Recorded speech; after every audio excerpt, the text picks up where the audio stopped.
বাবার ছিল দুই ছেলে, আলাল আর দুলাল। আদরের এই দুই ছেলেকে নিয়ে বাবার গর্বের শেষ নেই। হঠাৎ একদিন আলাল আর দুলালের ফুটবল খেলার ইচ্ছে জাগলো। বাবা তার দুই ছেলের আবদার পূরণ করলেন। সরাসরি 2026 বিশ্বকাপে নামিয়ে দিলেন আলাল দুলালকে।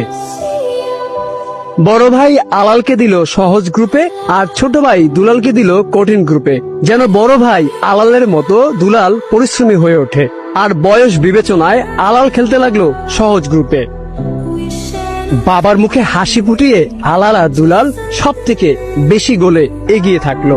ছোট ভাই দুলাল পরিশ্রম করে এগিয়ে যেতে থাকলেও বিপত্তি বাধে আলালের ম্যাচে। কেপ ভার্দের সাথে যখন আলাল হারতে বসে, ঠিক তখন চিন্তায় পড়ে যায় বাবা। আর তাই মিশরের ম্যাচে সহযোগী হিসেবে মাঠে নামালো রেফারি। মাঠে নেমেই রেফারি আলালকে বড় বিপদ থেকে বাঁচালো। আলাল ও দুলালের বাবা স্বপ্ন দেখছে তার দুই ছেলে ফাইনাল খেলবে, তবে পরিকল্পনায় বাদ সাজে কিছু দল। তারা ভালো খেলে তার টেনশন বাড়িয়ে দিচ্ছে।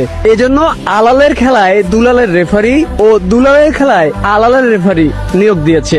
মিশরের ম্যাচে আলাল যখন বিপদে পড়ে, তখন দুলালের একজন রেফারি তাকে বাঁচায়। আর তাই দুলালের ম্যাচে খুশি হয়ে আলাল 5 জন রেফারি পাঠাবে বলে জানিয়েছে।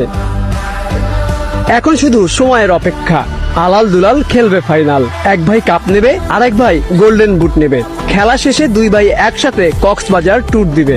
আর তাদের আনন্দ উল্লাসের সব খরচ বহন করবে গর্বিত বাবা ফিফা সভাপতি। সন্তানের প্রতি এই ভালোবাসা ইতিহাস হয়ে থাকবে যুগের পর যুগ। আর আলাল দুলাল বেঁচে থাকবে প্রতিটি ভক্তর হৃদয়ে।